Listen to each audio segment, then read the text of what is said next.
I've heard many people say that failure is necessary in order for you to achieve success or a greater amount of success. Now, you have, in your earlier years, you experienced a lot of adversity. You were a single mom, raising a young boy, and you were in public assistance. So how did you overcome that adversity? How did you say, and I love your mantra, yes, yes. How did you say yes, yes to a better life?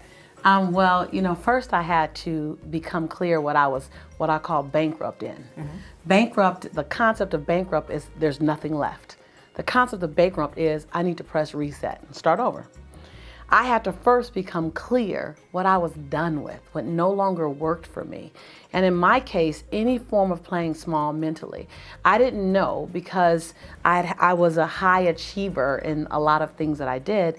I didn't know that I still hadn't pushed my potential to the furthest level possible. I didn't know that there was something in me that defied what I even thought. There was a greatness in me. So I first had to identify, Monica, what toxic, stinking thinking I was done with. I had to require that thinking to pack its bags, and I had to evict it. That was number one.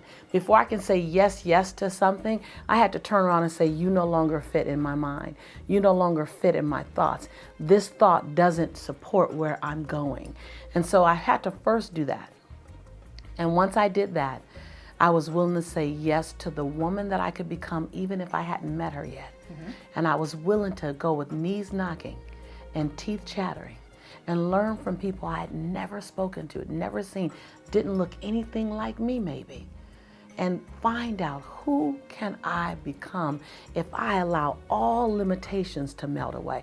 If I don't hold myself hostage to the label of being a single mom, if I don't hold myself hostage to the label of being African American, if I don't hold myself hostage to the label of living in inner city, but I celebrate all of those things.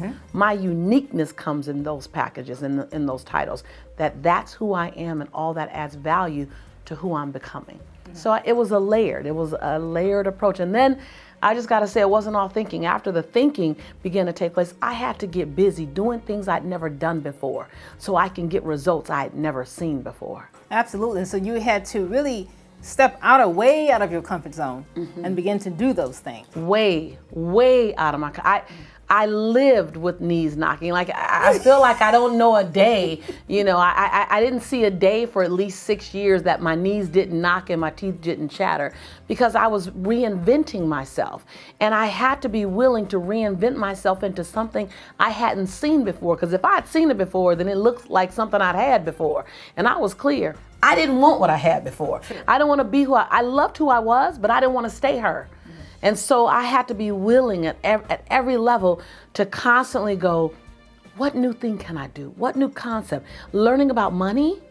Yes. That was huge. I had to first unlearn what I had learned about money. I had to unlearn money is not the root to all evil. Money makes people do evil things, but that's a choice. That's based on your character. I had to unlearn that money burned my pocket. I used to hear my mother say, "Oh, this money burned in my pocket." I had to realize, no, money didn't burn my pocket. Money can sit in my pocket as long as I wanted to sit there. I had to unlearn my belief systems around money to relearn new belief systems around money and around worthiness and so many other things. So it was a journey of doing the work and allowing Lisa to be recreated by my own design. The Exceptional Business Leaders Series is brought to you by the Power Networking Conference and Exceptional People magazine.